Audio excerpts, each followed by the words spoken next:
Did you get a chance to watch the debate Thursday night between Joe Biden and Donald Trump? Of course, I watched the whole debate for that 90 minutes. Okay.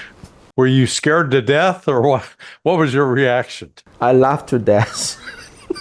Hello, welcome to Overlap, brought to you by Wave Media. I'm Larry Johnson, and I have the honor and privilege today of conversing with Professor Shen Yi. Let me start off by asking about your background, because it is, I think, important for me to know your experience and why you speak English so well. My background is very simple. I continued my studies in China, and in 1995, I entered Fudan University, and I studied international relations. After 10 years, I graduated with my PhD grade in Fudan University, and then stay at that university to become the faculty there. And my research focusing on international relations in general ways, and especially focusing on Sino-US relationships. My PhD thesis focusing on cybersecurity, the cybersecurity strategies of the United States is my PhD thesis. And after that, my research focusing on global cyberspace governance and so on. I spent 1 year postdoctoral research fellow in Georgetown University, studying at their School of Foreign Affairs and the program of science, technology, and international relations, and so on. So beside my research, my teaching in Fudan University, I also participated in some policy research focusing on the US and China relations and writing some papers for newspapers here. And of course, to discuss Sino-US relationships, those important development in the social media represented by the Weibo in China side, and doing some video podcast in the Bilibili. It's a video platforms in China. Okay, fascinating. For your information, my background, I was working on a PhD. I never did finish my dissertation. I was too lazy. I joined the Central Intelligence Agency in 1985 in an analyst track after spent the first year in what they call the career trainee program. That was to introduce us to all four directorates of the CIA. But then I started my career as the analyst for Honduras, and then later became the senior analyst for regional analyst for Central America. And this was during the wars in Central America between the Nicaraguans and the United States, Sandinista War, the wars in Salvador and Guatemala. In 1989, I left the CIA, moved to State Department, and worked in the Office of Counterterrorism. That was a 4-year experience. I then left there in 1993, 94, and started working, doing consulting. And my consulting business entailed two main focus. One was on scripting terrorism exercises for U.S. military special operations forces. The other focus was me and my partners, we did international money laundering investigations. So, for example, we came up with the novel idea of doing a racketeering case against the major tobacco and liquor companies, because they were involved with money laundering. They were actively working with drug cartels. So our client, one of the clients was the European Union. And so Philip Morris settled with them for $1.5 billion. I think it was 2003. Sounds like a lot of money, but turns out that was about a week of cash flow for Philip Morris. So, but they were actively engaged. I have become a political commentator. By virtue of my experience, acquired knowledge of both how the intelligence community works, particularly the CIA, both in operations and on the analytical side. I dealt with policy from the State Department standpoint, but was directly involved with transportation security, as well as international criminal investigations, the investigation of the bombing of Pan Am 103. So in a way, I bring a unique perspective because I see how the entire machine is put together, and it's not very pretty. but it's something that the average American, and I think actually the average person around the world, they really don't understand. They always make some assumptions that there is an intelligence force. And when I say intelligence, I mean somebody who's smart, who's coordinating, who knows what they're doing. And I maintain that, no, I've never seen that government. If that exists, I would like to see it. When you were in Georgetown, did you live in D.C. proper, or did you live in Maryland or Virginia? Because people who've never been to Washington, D.C., they think, oh, George, it's just all one lump. And from your own experience, it's different. I lived in dormitory in Marion. There's a shuttle bus, the Georgetown, they have this cycle shuttle bus. So this shuttle bus will carry me from Georgetown to the dormitory where I lived. It's in Fort Mayer, military base there. In the Saturday or Sundays, you can hearing that they have their drill, the cannons, some sounds like boom, boom. They will make that test or exercise in Sunday or Saturday sometimes. I guess if you really wanted to get some exercise, you could have walked from the DoubleTree, across the bridge, and climbed the extra. Did you ever climb the Exorcist stairs? Yeah, I just climbed there sometimes, but it's a little bit tough for me that time. I'm a little bit lazy. I prefer to enjoy my times, casual times. What was the biggest both surprise and or disappointment for you in coming to the United States? Here's where I'm going with this question.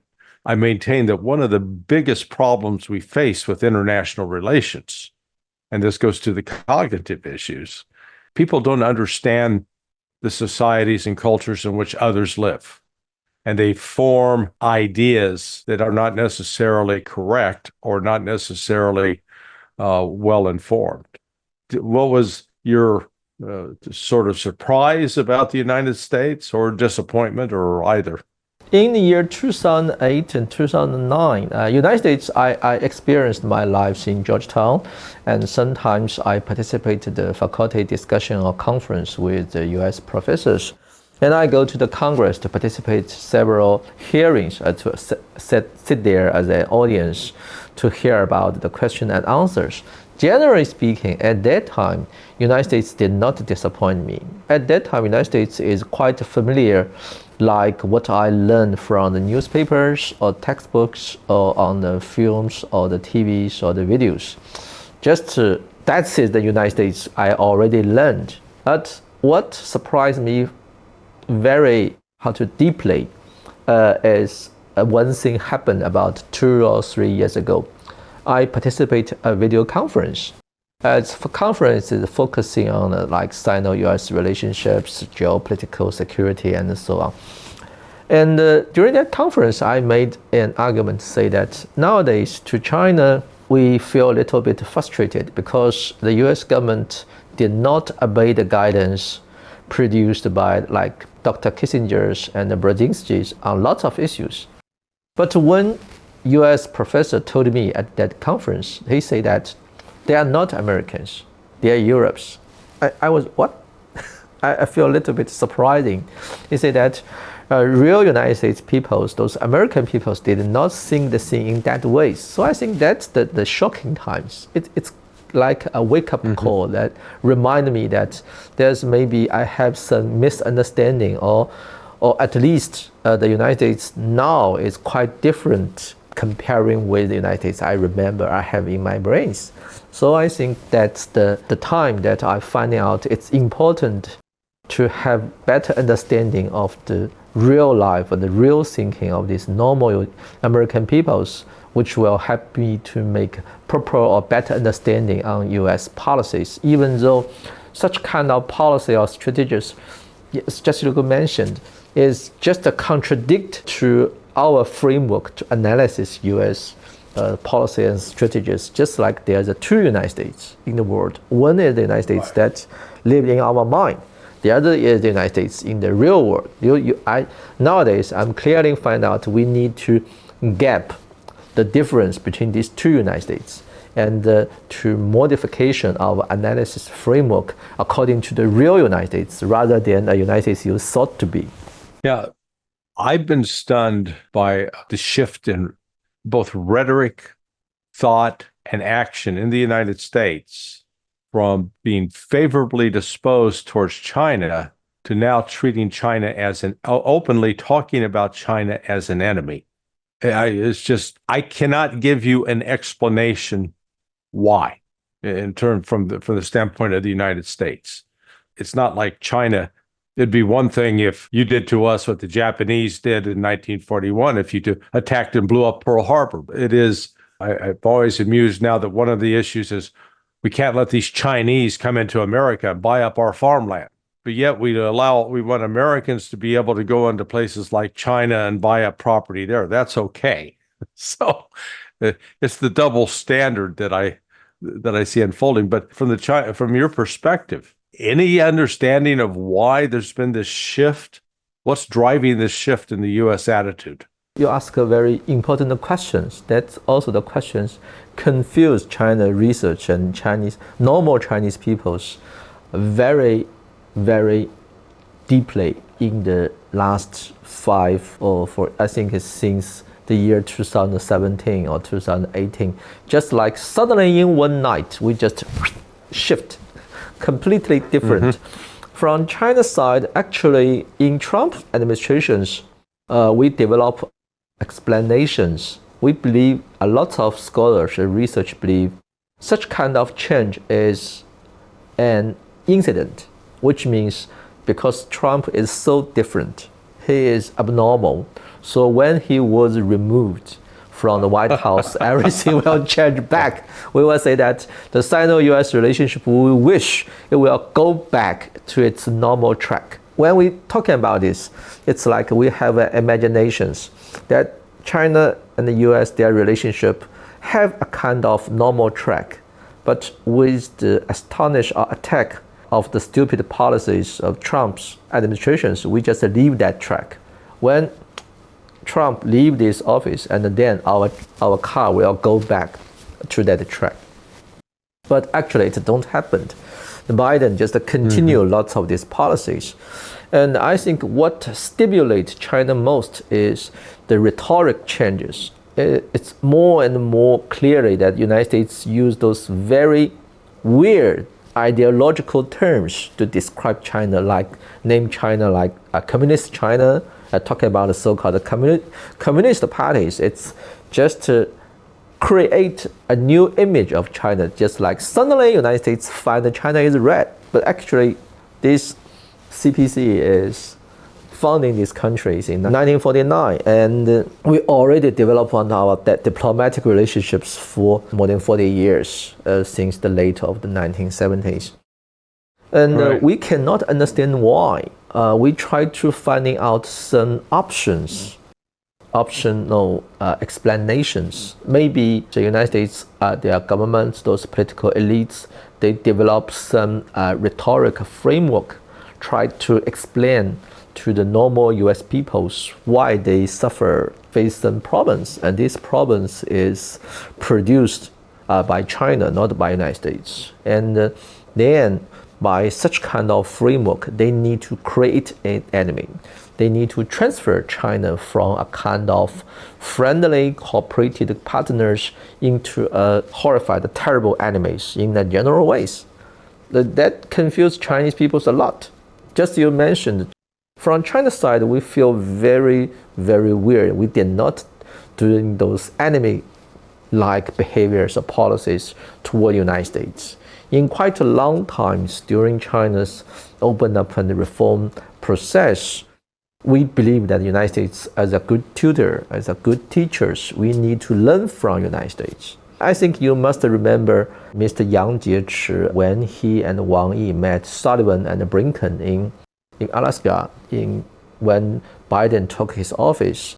During that negotiations, Yang Jiechi said that in Chinese, he said that 我们把你想得太好了. They say that we take too much good considerations from your side. We always take a good perceptions of your behaviors, and we tolerate you too much. We have too much expectation from your side. It's very highly symbolic moment of Sino-US relationships. From then on, China take a much more practical attitude to rebuild our perceptions toward the United States. And nowadays, China tried to take practical ways, which means we are focusing more on interest. And of course, we still have some considerations. We wish we can manage our conflict and dispute between us. And we can manage some middle or low-level cooperations when necessary. And generally speaking, China we don't have this interest to have a direct conflict and a confrontation with the United States. And we still wish, try to providing some good signals which prove that good willness. We're still looking for the potential and the possible cooperations from the United States. But frankly speaking, we got more and more disappointed. We did not got positive feedback from US side. Right. I think I'm quite a bit older than you because I remember 1972. So I was just coming out of high school. And that's when Nixon goes to China and opens up the relationship with China, and ultimately culminates with the United States recognizing the one China policy. Now, why did we do that? Well, the manipulations of Kissinger and Nixon, and then it was maintained by their successors, was to make sure that China and Russia never got together. That we kept you two apart. Even though you're neighbors, we don't want you to be friends, which is a very sort of cynical policy approach from the standpoint of the United States. And yet, in tandem with that, it then opened up this, the investment that was flowing into China, and the number of U.S. companies that started building both factories and establishing businesses. And yet, throughout this, the way I've seen the rhetoric, the public commentary shift, particularly over the last 6 years, and I think it started before Trump, is China is being described as an imperial power. And the point I always bring up, I'm going, give me the list of countries that China's invaded. Give me the list of those countries where China has launched military attacks without any necessary provocation over the last 30 years, 40 years. And yet, here's the United States with, you need a big sheet of paper, lots of room to write out the country. You go, okay, yeah, that's Iraq twice, Syria, Afghanistan, Panama, Grenada, Libya, and it goes down the list. Do the Chinese view the United States as a threat to international order, given our record? And I think that as a research on international relations, I can understand why some people inside the United States would prefer to name China as an imperialism or an imperialist countries or empire. Because according to the so-called international relations, the realism relations, Hans Morgenthau, in his very famous book, The War and Politics Among Great Powers, he defined that there are two different countries. One country named the status quo powers. These status quo powers, they prefer to keep these orders. And the other countries, he named it revisionist or imperialism or imperialist state, which means these countries, the development of these countries will changing the orders. So according to this theory, you will find that all developing countries in today's world, they are imperialist state because they all want to change the orders produced and created by the Western countries. From China's side, yes, we have different understandings or different images of the United States. In quite a long time, frankly speaking, especially after the beginning of open up and reform policies, we tried to take a more practical attitude toward the United States. First, we did not agree all US policies. We name US policy, especially those action and behaviors to invade other countries in the name of, we blame the United States in the name of hegemonies. Hegemony is a negative term in Chinese cultural background. Second, In quite a long time, we try to keep a balance to deal with our relationship with the United States. Sometimes we even accept the asymmetric positions between our bilateral relations, which means in lots of times China make a compromise to ensure that Sino and US relationships can ensure in a quite stable and peaceful tracks. And third, according to Chinese understanding, we believe these bilateral relationships, especially US-China relationships in the period of first 10 years of the end of Cold War, should be developed in such kind of ways that the United States and China develop their bilateral relationships mainly based on the guiding principles of so-called comparative advantages, in which means where the United States enjoyed advantages on the capital and innovations, and China enjoyed advantages, comparative advantages on the industry, the labor forces, the human resources, then United States and China can launch lots of effective cooperations, very widely spread from the trade, investment, technical innovations, and even in the lots of fields of global, so-called global governance. Such kind of cooperations may be that equal. Maybe United States enjoy more advantages, but China and maybe the world can get benefits from such kind of bilateral relationships. So from China's side, we feel a little bit confused, sometimes frustrated. It seems that just in one night, the United States suddenly changed all its policy and strategies to China. So to China's side, we believe we already sending our goodwillness by using a very benign rhetoric to describe United States behavior and policy and strategies in the world since we improve our relationship in early of 1970s. Nowadays, China still try to avoid use those very traditional Cold War style rhetoric to describe United States or to simply define United States as kind of threat to the world. We try to focus on detailed policies and the detailed strategies so that the main purpose is we want to take a quite responsible attitude to dealing with these bilateral relationships, which we believe is the most important bilateral relationships towards stability, peace, and development, not in today, but in the foreseeable future. I'm alarmed by what I've seen as both the behavior of our politicians and the rhetoric and even the commentary that's coming out from some senior military officials. So, I'm sure you recall I think it was the deputy commander, if not the commander of what we call Indo-PACOM, that last year it was saying, oh yeah, we're going to be at war with China by 2025.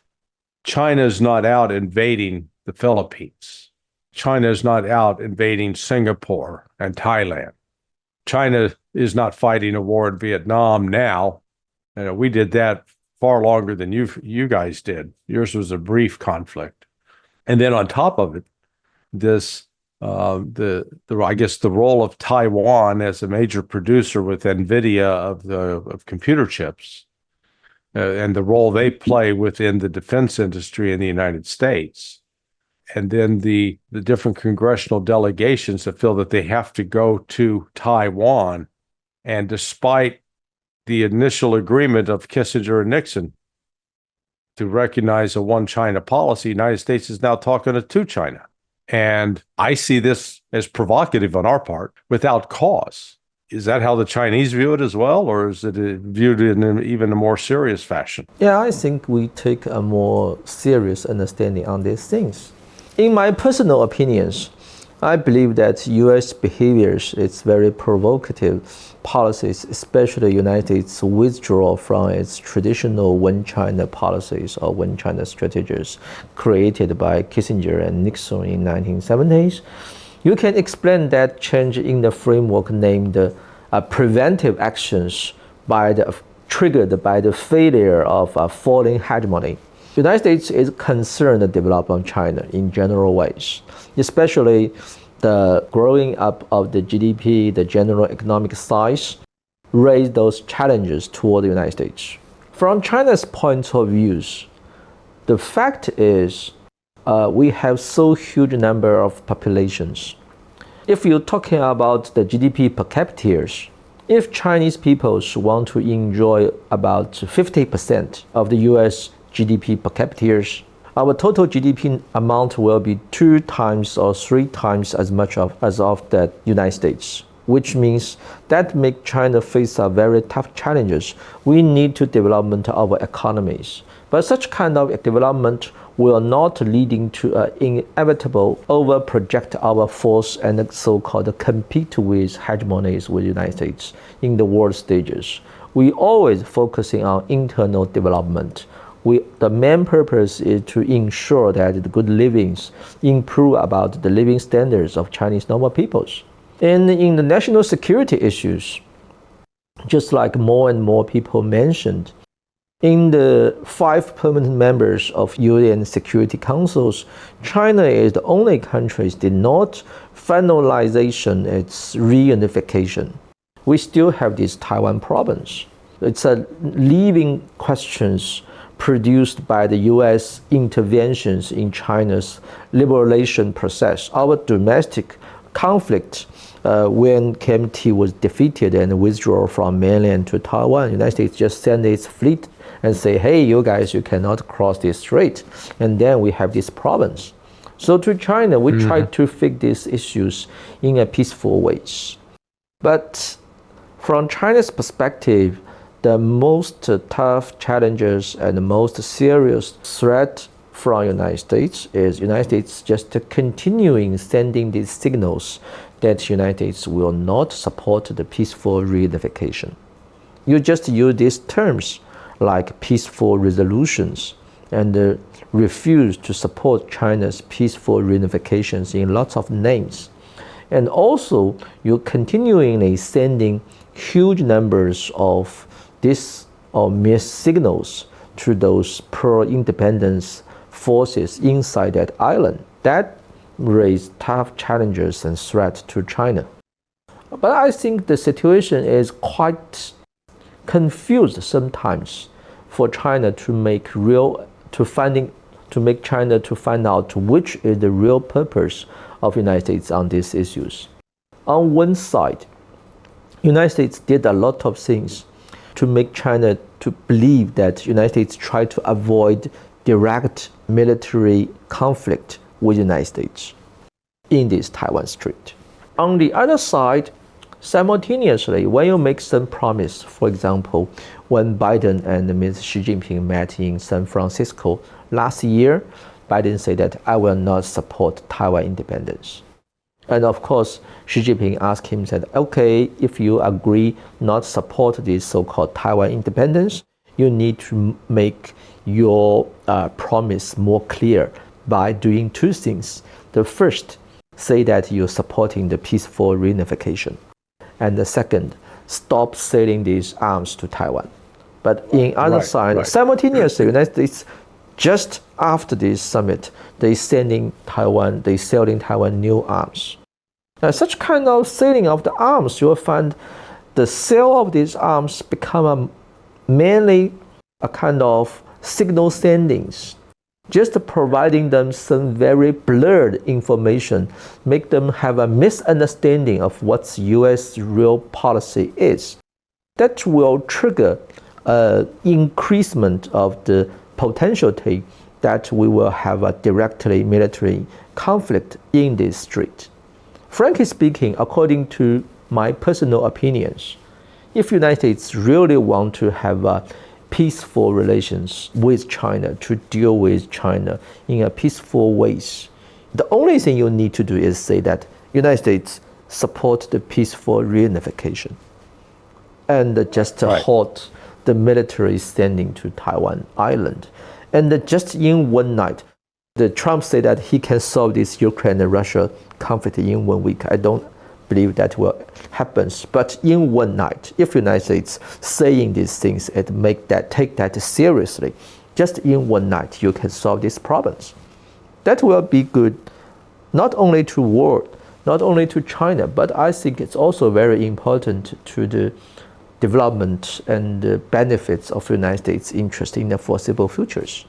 Well, if China was wanting to just be provocative, it could start providing military training to Mexico and sending new weapons systems to Mexico. Then at that point, the United States go, hey, wait a second, you're interfering in our area, So here's the international rules-based order as I view it. We, the United States, we have the right to do whatever we want in Taiwan, and you have to live with it. Whereas you have no right to do anything around our borders because we don't want that. So, and other countries in the world look at us and go, those Americans are crazy. I mean, candidly, if I was a citizen of another country and had not been raised in the United States and I'm witnessing what we've been doing, I would think that the Americans have lost their minds because that it doesn't appear to follow any sort of rational plan. I mean, just one quick example. Over the course of the last 30 years, the United States defense industry has become dependent upon China. China produces critical both minerals, rare earth minerals, metals, and some technologies that are essential in building some of the current U.S. weaponry.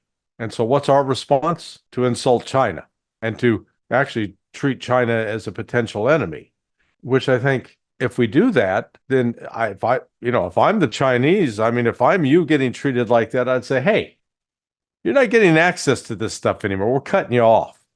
You're done. So, I mean, it makes absolutely no sense whatsoever. And so I can understand if I'm in your shoes looking back at the United States trying to figure out what are they doing and why are they doing this? You're approaching it as a rational, intelligent person thinking that there's sort of cause and effect. I don't think we've thought it out at all. I don't see any plan. I think it's just maybe a symptom of the breakdown of our society. Yeah, I think that's frustrating me the most. What you're saying is any peoples with normal rationalities and the basic background knowledges of this field should say, and of course from China's side, if guys like you can got some positions inside the White House, that will be proper, very good news to the future development of our bilateral relationships. But it's also confused China a lot. Why those people, either in the Congress or the White House, they just refuse to take such kind of rational attitude to have better understandings of our bilateral relationships. And there's one thing you mentioned that actually China had those leverages represented by the so-called rare earth resources exporting, something like that. But till now, China did not doing some real revenges toward the United States by using such kind of leverages. The most pathetic part is, from China's side, we believe by cautious, by make some self-restraint, not to use such kind of leverages to launch retaliations toward the United States, will become the evidence of the China's good willingness to protect our bilateral relationships. But such kind of signals will never be explained or accepted by the decision makers in DC. They will transfer China's self-restraint as kind of signals that encourage them to enhance or increase future more sanctions toward China because they don't care and they don't got any negative feedback, they don't have any cost. That means they can just doing according to their own willingness. That's a little pathetic. Yeah. I think a lot of times Americans confuse patience for weakness. In other words, the same we've seen with Russia. In your judgment, how important was the start of Russia's special military operation in Ukraine and creating and strengthening the relationship with China? Because, I've argued that the U.S. policy, its animus towards Russia, has finally created that very thing that we said we didn't want to create, which was bringing Russia and China together in a relationship that was more than just being friendly neighbors, that ways that they could now integrate both economically, militarily, culturally. I'll tell you just my first visit to Moscow. I'm in the Intercontinental Hotel, which is just about a kilometer north of Red Square. And I go down for breakfast. And I walked in and I thought I was in Beijing. I was the only I was the only North American in there. Everybody else was Chinese. So I went, oh. You know that when Biden take office in the year 2021, I believe that he made a trip to Switzerland and met with President Putin there with a dialogue to improve these bilateral relationships.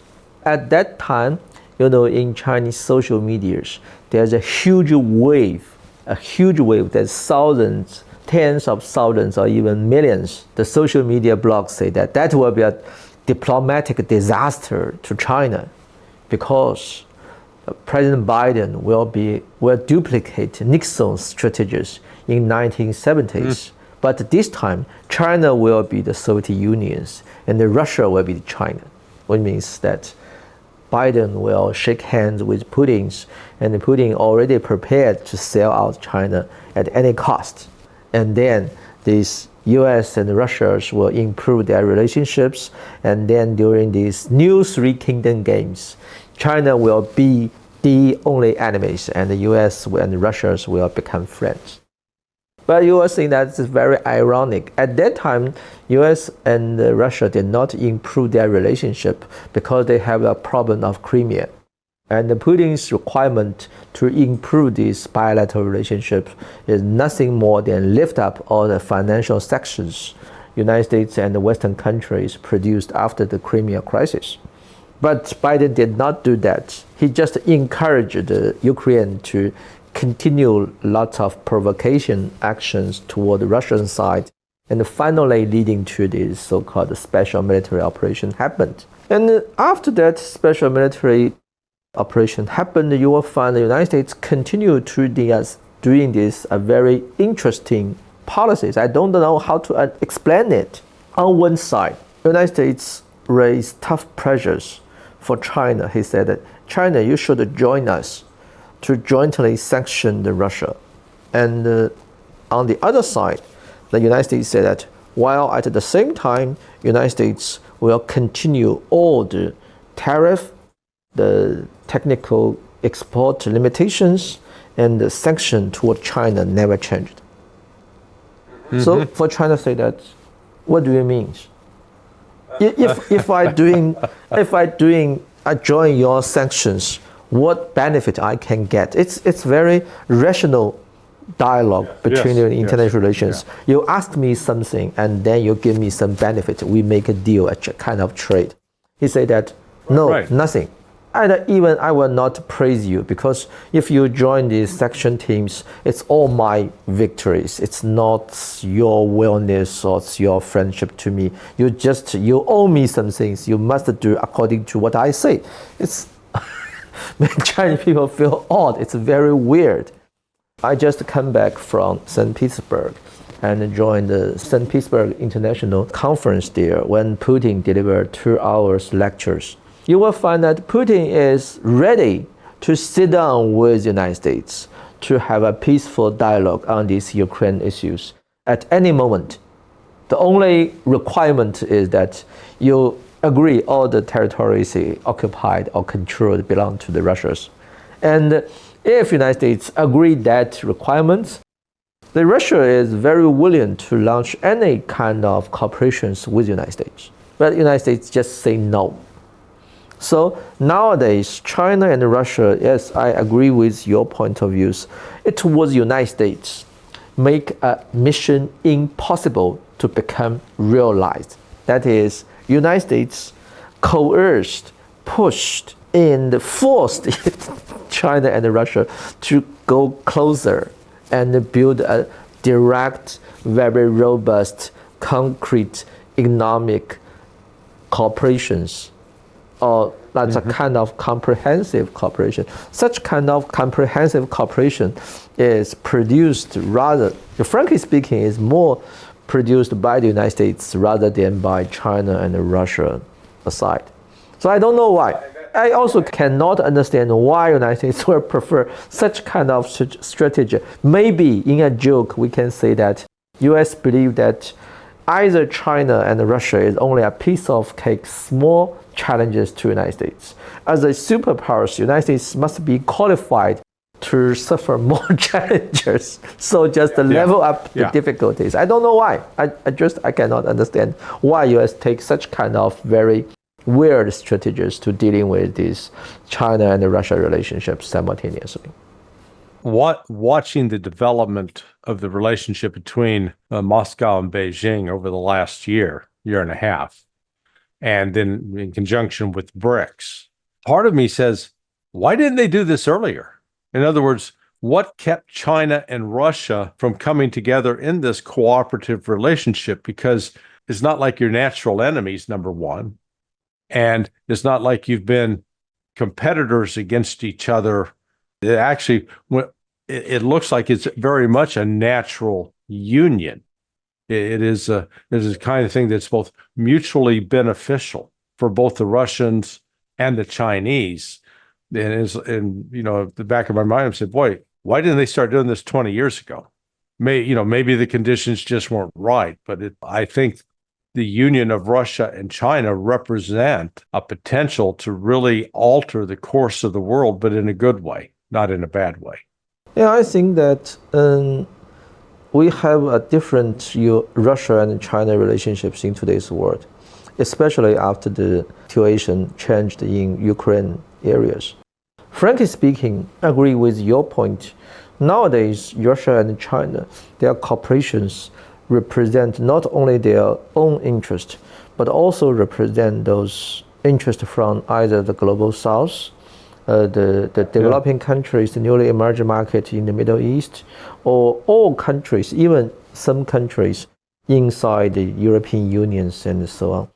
It reflects those countries who want to change their policy attention or focus back to the sustainable development, to improve their economic behaviors and development, to improve their people's living standard and so on, which means for those countries who want to more development issues rather than the great power competition issues. The first. And the second, United States set a very negative examples. It not only act as a hegemony, but also act as kind of incapable hegemonies. It's not only bad, it's sometimes stupid. It's always doing those very foolish policies. During such kind of policies, no one, including United States itself, can get really benefits. That make other countries feel very weird. Sometimes, if you take those self-centered, self-interest policies, which make other people feel you are bad, but you are very smart or capable bad guys. Okay, sometimes we all accept that realities because we live in the real world. But nowadays, it's you, United States, you keep the so-called first priorities at the first positions of these world systems. And you nowadays, you're preferring to speaking to other people, say, hey, your good livings is mainly based on the world orders I created several decades ago. And you owe me this so-called the better lives.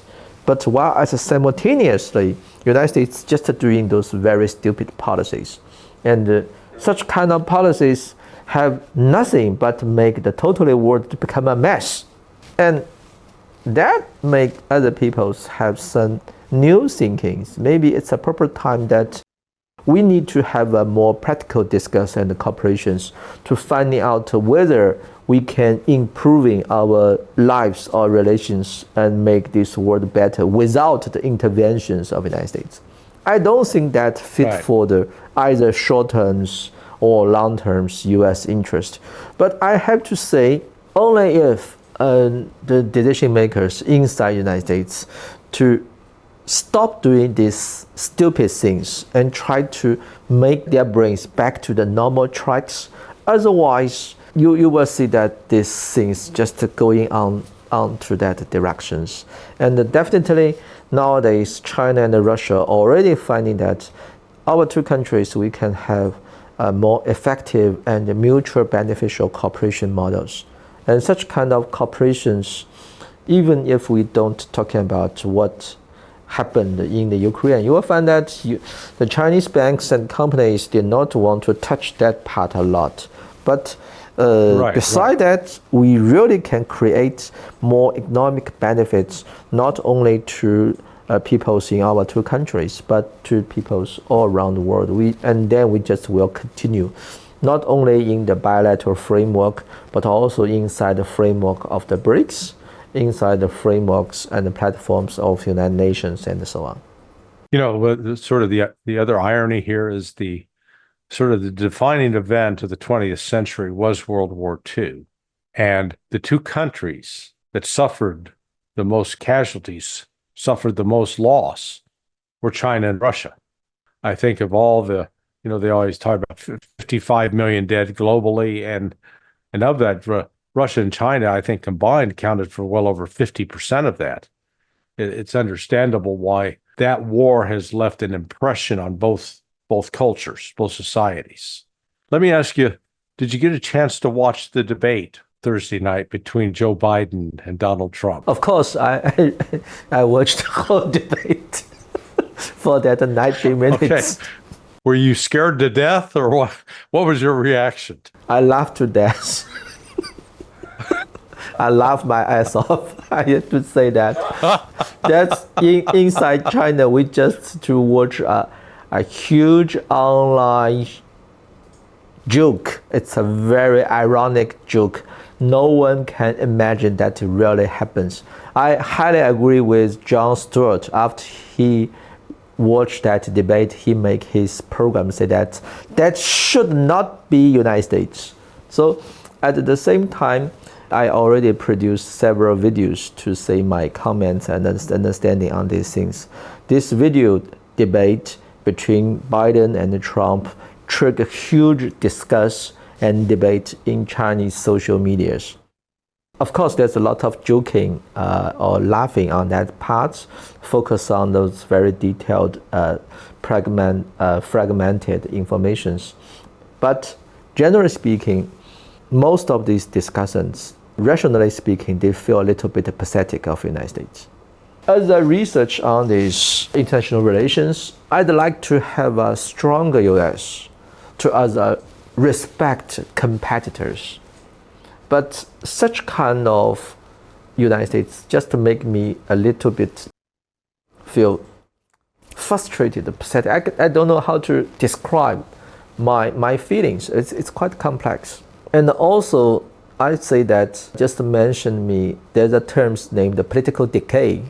Its first was introduced by Professor Samuel Huntington in his book, The Political Orders in the Changing Societies in 1970s. Mm-hmm. And then used by his student, Professor Fukuyama, in the year maybe 12 or 2014, in his book to describe the potential crisis and threat inside the United States to its future positions in the world. He said that by lost the government or state capacities, by incapable to providing or deliver effective public policies, the United States face a kind of political decay. And those situations in US rhetoric, those phenomena would only happen in the third world countries, now will happen inside the United States. And during that debate, I have very deep impressed by Trump saying to Biden, say that in your governance, United States become more like a developing countries. It's quite ironic because both these two guys, especially Trump, make the first and make the most important movement toward that directions. And of course, Biden increasing more. And nowadays, we concern who will be the proper guys to be elected as the president of the United States in 2024. You know, when we reading those democratic theory textbook in our universities, especially those United States political theory, they told me the United States has a perfect institutional design. So either one can be selected as the president, even a dog, because nothing he can do to beyond the design of these institutions. But nowadays we find out that president is very important. You need to have a proper leaders. This proper leader, and of course, you are not only need one president, you need a couple of guys to replace most peoples inside DC, especially in White House and the Hills, so that you will have a more normalized brain, more normalized decision-making institutions. I think it's not only one or two guys can solve these issues. You need a kind of rebirth of this US. I don't know how to realize that, but such kind of debate make me a little nervous or anxieties, especially when you remember that this guy, any of these guys, will control the biggest nuclear arsenals in the world, and will control the biggest, the most powerful conventional forces in the world. That will be a real threat. I'm a big advocate for peace. Yeah, me now, too. What just frightens me is that the lack of leadership that you point out, that's not evident at the top of the United States, is allowing the forces to drive the United States into confrontations with countries around the world.